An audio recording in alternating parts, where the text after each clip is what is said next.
Okay, welcome everyone on this webinar. So we're going to kick off today with how SailGP connect people to value and drive learning in their distributed team. So we know that sustainability is at the very core of what SailGP does. So it's really crucial that people buy into their mission and their values.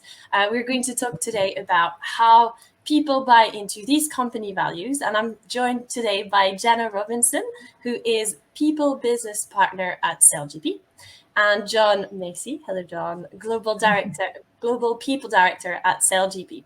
So let's just start, I guess, and something I'm keen to talk about with you today is how you're connecting your people with the company's values. So I know you're doing quite a lot of interesting things around well-being and around employees' benefits. So perhaps you could tell us a little bit more about your values and also how you're building people's connection with them through learning, through content, and through discovery powered by How Now.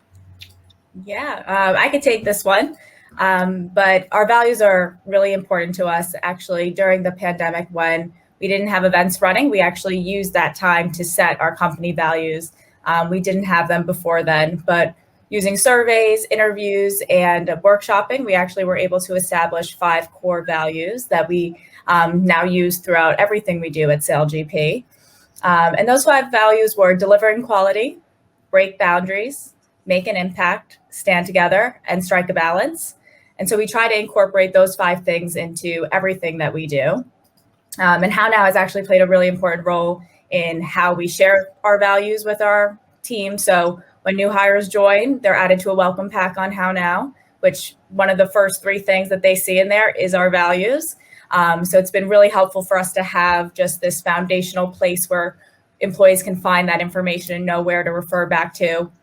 And we also are able to use How Now to promote employee recognition, which is part of one of our values of standing together and delivering quality, and really all of our values, because our value, our quarterly recognition is rooted in our values. So we use How Now to promote the recognition program. We actually have note cards stored on the platform where everyone at any point can go download them and celebrate someone on their team. So just having that one place where people know where to go has been helpful in terms of connecting our team with them. And from a well-being perspective, which is also a part of our values of striking a balance, we've been hosting events through How Now where we've been having yoga instructors and meditation professionals come on and meet with our team. So it's been extremely helpful in bringing our values to life. And just to touch on these well-being events, for example, how often do you run them within the company, and how do you kind of structure them? Is it accessible to everyone, or do you really separate them within different teams, for example? No, it's a good question. So first we did start with a smaller group, but now they're really available to everyone who has access to the platform. We've tried to spread them out. So we always have to take into consideration our event schedule. So when there's a nice break, we try to schedule them in. So just kind of keeping in mind on what's going on in everyone's agendas and trying to find a time that works for most. But so far we kick them off in the spring, late spring, and we've tried to do one each month, rotating between meditation or yoga. That's really great. And yeah, I'm sure that this is something that is really helping as well to keep this balance with work and well-being. So that's good that you have this incentive on the platform directly. So I would like to dig a little bit more around your make an impact value, because personally, I've loved the work that you have been doing on that element. So both at your events and the initiatives that you're running internally. So could you tell us a little bit more about that, perhaps? Yeah, our make an impact value is one of the most important values, as it ties us really to the SailGP purpose, which is to race for a better future and champion a world powered by nature. So we do have a purpose and impact team who are great and have been working really hard on developing the relevant training and getting our team up to speed on what our purpose is and how it's ingrained into everything we do at SailGP. So one of the things they've been doing have been hosting sustainability trainings pertaining to each of our events. And those are actually mandated for everyone within the organization, whether you're going to the event or not, you'll be added to the training. And it gives you some insight into what's happening on the ground from a sustainability perspective. What are the recycling measures and protocols that you should be following when you're at the event? So that's been really helpful in terms of how Now has played a big role in getting that training across and having that space for people to talk about sustainability.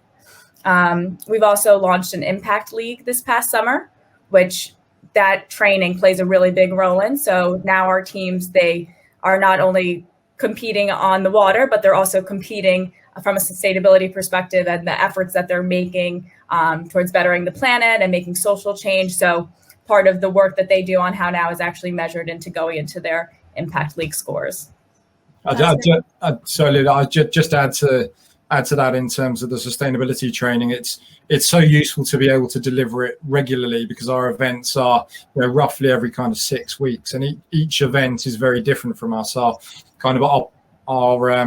Our setup areas on site are very different, so we need to inform people about where our sustainability, catering, cleaning and waste facilities are, for example. Or one element of our purpose and sustainability work is around our mammal safety plan. So where our racetrack is also the place that a number of mammals live, and variety of different species wherever we are in the globe. So whether it's in Bermuda, we had a turtle safety plan, or whether it was in Taranto in Italy, we had a dolphin plan. So each time it's very different, and we've got to ensure that our teams are completely up to speed and up to date with what those relevant plans are and what to do if you spot a mammal in the water, for example.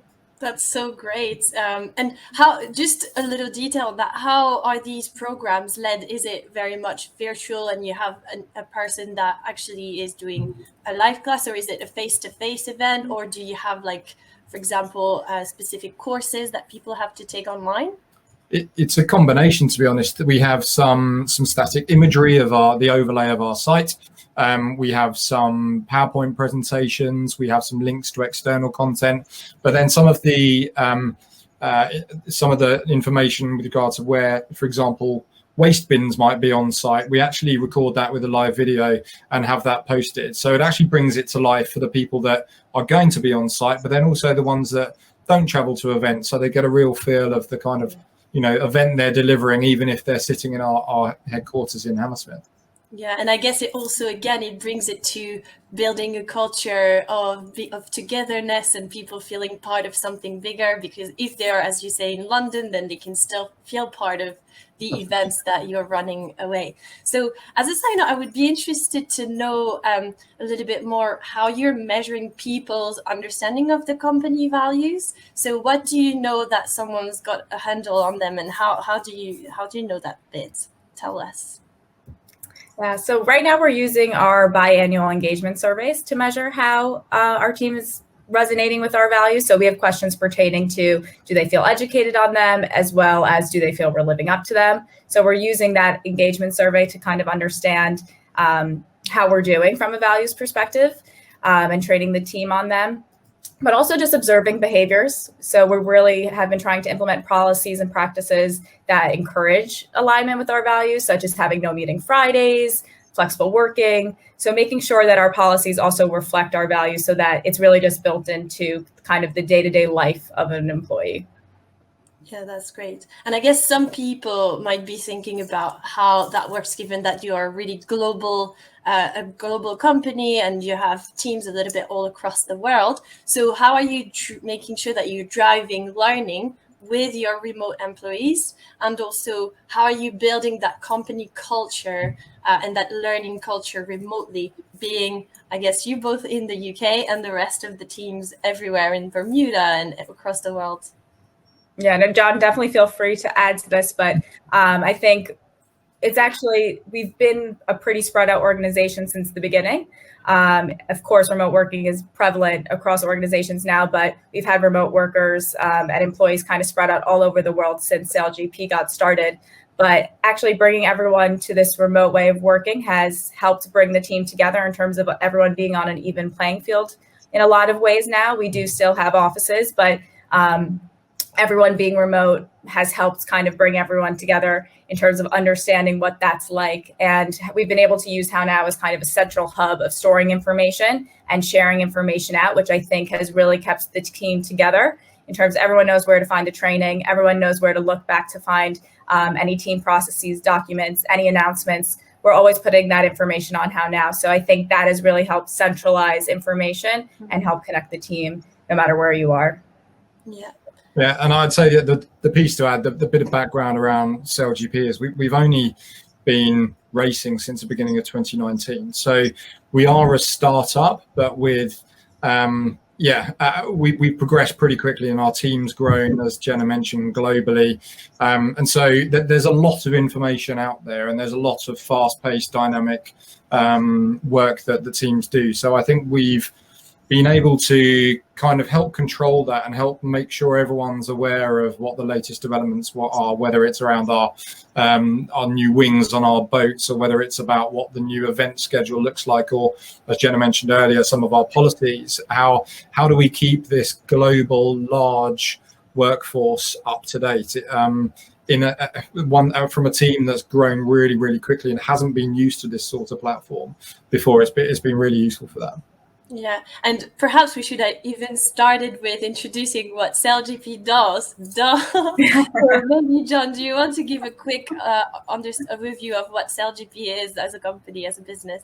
Yeah, absolutely. So we're a global sailing championship. I think if people watch our sport, they'll realize it's not kind of traditional sailing. It's pretty edge of your seat, up to 100 kilometers an hour, foiling. The difference with potentially other sailing championships are all of our boats are completely one design. So everyone's racing on the same platform, and it's purely down to athletic ability. We also have brought the races kind of close to shore, so almost like stadium feel racing, so that if you're on the shoreline, you get a real good up close view of these absolutely incredible machines. We're founded and part funded by Larry Ellison, who owns Oracle. So a huge amount of data is driven through these boats as well. So I think we've kind of got that cornerstone of elite athleticism. We've got a huge amount of technology involved from a data perspective, and also how these boats operate. But then, as Jenna mentioned earlier, and as you mentioned at the top of this, we're very much a purpose-driven sport as well, because the racetrack is the ocean. So we are championing a better sport and a better world through what we do. And we're currently in effectively season 2 after having a 40-month hiatus due to the pandemic. We're halfway through season 2, which has been incredibly exciting so far. It's the kind of sport where you're really not sure who's going to win, which makes it very, very exciting. And we've got a few more races of season 2 ahead of us before starting season 3 in May next year as well. Did I see that one of the thing was happening in France not too long ago, a few days ago? There was a tour, wasn't there? Like a competition. Yeah, we were in Saint-Tropez.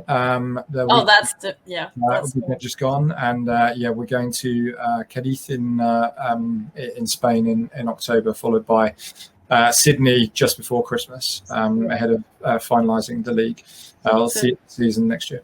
So definitely moving teams and moving people, which obviously is why it's so important. But going back to what we were discussing a little bit before, and thank you, Jon, for the overview of SailGP. So one thing that we see quite a lot of is when other departments are advocates for the L&D team and their platform, or when senior people, for example, are leading as well.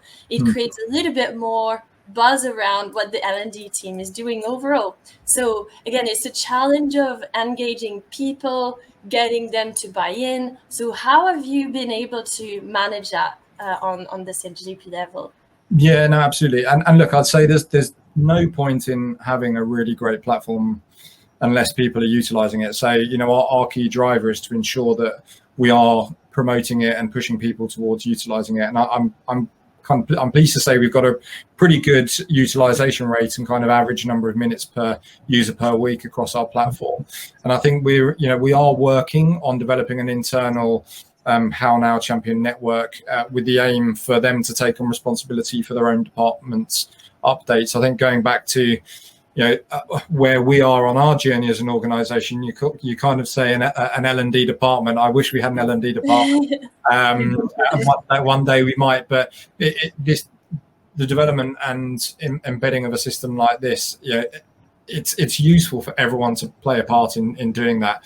And How Now is obviously kind of built on sharing of learning and sharing of resources. So I'd say we've already got some key advocates around our organization, such as our communications team, who utilize it to share positive PR updates that we might not have seen. If we're abroad, we might not have seen what people are writing about us in New York Times or in the UK, for example.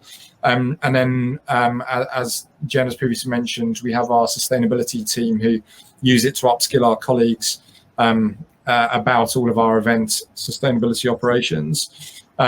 I think one thing that's really helped kind of drive engagement that we found is our team's weekly schedules are so busy, and they're not necessarily just sat at a desk. They might be traveling or in various countries around the globe. But what we found really useful is a weekly digest that gets sent out. We make sure that we have the top content that we want people's eyes on within that, because we found that to be a really key driver of engagement. And we tend to see if someone sees something of interest there, they'll go on and then they'll naturally be drawn to other contents on the platform as well. So I'm certainly not going to say that we've ticked all the boxes and we're absolutely there, but it's definitely starting to excuse the pun, make waves, and it's terrible. And we are seeing quite high utilization across people who generally, they don't sit at a desk all day long as well. So, it might be athletes that are used to being out on a boat. So getting them to engage in a platform is not the easiest in itself. So actually, being able to provide good content in an engaging way and seeing repeat and regular usage is good for us.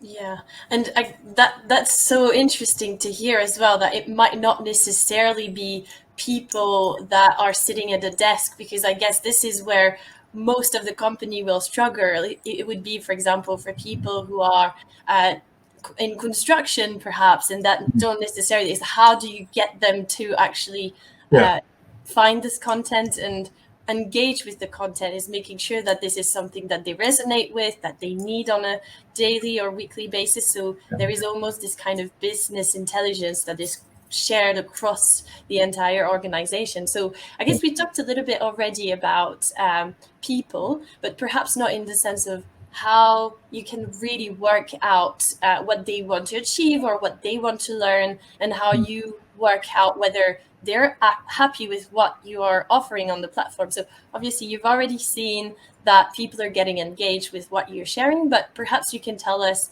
how you are managing and measuring that in a sense of making sure people are building the right skills as well for the business. Yeah, absolutely. So I think one thing what we've been doing over the kind of last 18 months is really delving in with our leadership team and heads of department to review in our language is strategic workforce planning. So that is wider than looking at immediate headcount requirements for an organization. It's looking at, right, we are here, where do we want to be by the end of our 5-year plan cycle, and what are the changes that are going to happen in the industry? What are the changes that are going to happen in individual skill sets, and what might be the big program deliverables that we need to look at over that period of time? Alongside that, we then look at our own individual talents and the skill sets of our current teams, and really take a deep look at and analyze where are they today, and where do we need to either build or buy to get to the level that we need from a skill perspective to deliver our 5-year plan. We have a whole range of development activities that come from the strategic workforce planning exercise. They could be the provision of e-learning courses, simple one-day courses that are immediately going to add benefit to someone. It could be looking to promote an individual department's work and actually build someone's exposure within the organization. Or it could be kind of suggesting and obtaining external mentors for someone. I think as previously mentioned, one of the key things we're looking to do is also build and upskill some of our operational and competing teams' knowledge of sustainability and diversity, and we do that through How Now. So as Jenna mentioned, alongside racing on the water, our team's also racing to make a positive impact on the world through our Impact League, and we deliver learning opportunities to them through How Now. And actually completion of those provides them points, which contributes to that team's position on the Impact League. So I guess we're building and measuring completion and success rates from an operational perspective and for those operational teams, whereas our kind of core central league team, we're trying to do that through the provision of individual actions based on our strategic workforce planning exercises. And to go back as well a little bit more on the specific skills that people need to build, how does that process work within SailGP? Is that a conversation that happens on a manager individual level, or is that something that happens in a department level? How does that work? And just because it always is quite tricky to know for an individual what are the skills that they need to focus on. So when and how does that conversation happen?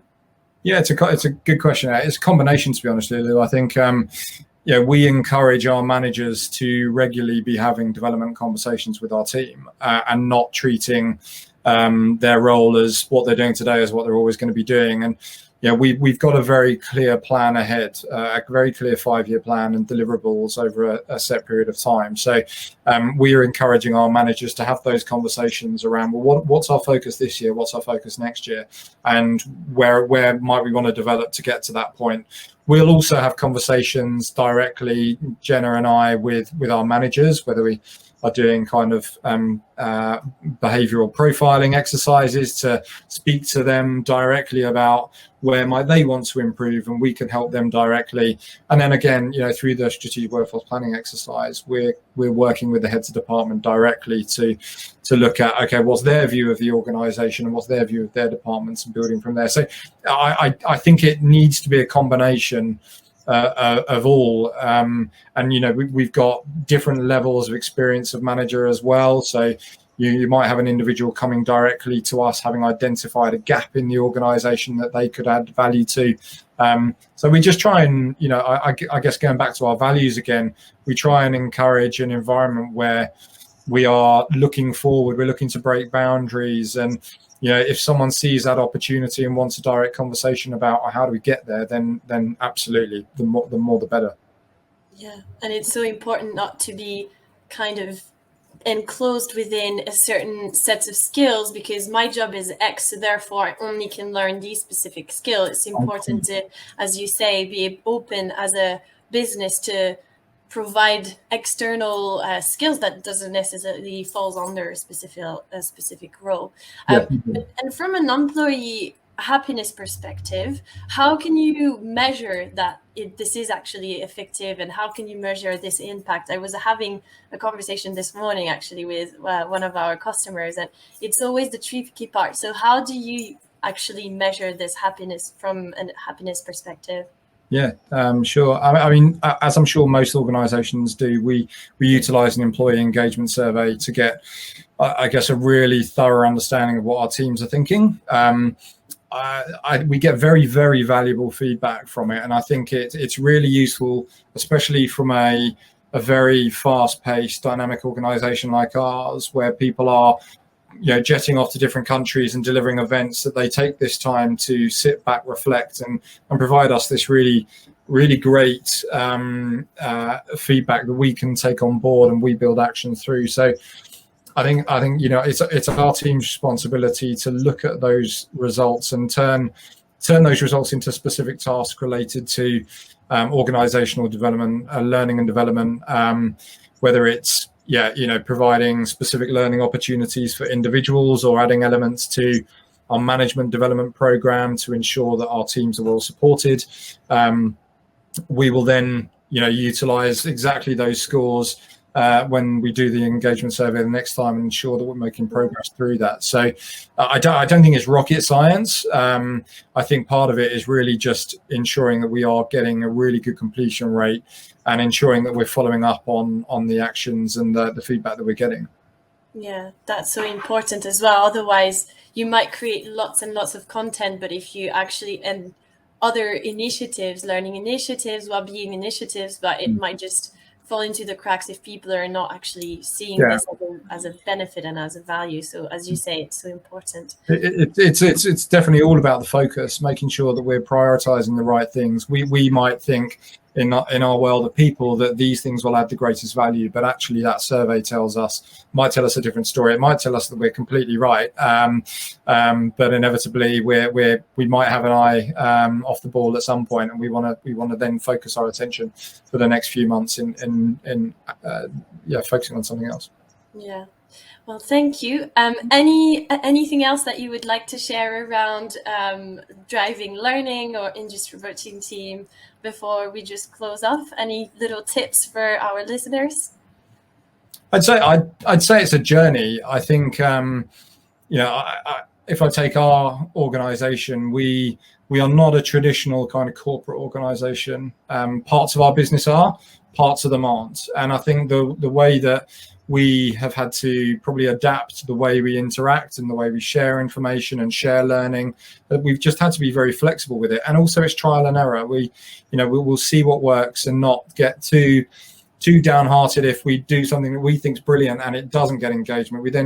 We sit on it, we reflect, and then we'll look to try something else. So it's certainly not something that you can just do once and you're going to get it right. It's trial and error, but in the end you'll get there. Yeah, and I think all of the customers that have implemented How Now with us anyway would remember that one of the main core principles in implementation is always iterate again. Yes, you will try. There is a bit of error that could happen, but it's making sure you get this valuable feedback and you try again to make sure you align with your people. Well, Jenna and Jon, it was a pleasure having this podcast webinar with you both. Thank you so much. If you have any questions at all, dear listeners, feel free to put it in the chat and we'll get back to you as soon as we can. But thank you again, Jon and Jenna. It was a pleasure, and we will see you soon for some more webinar and amazing content. Thank you. Have a great day. Thanks for inviting me. Thank you. Thank you.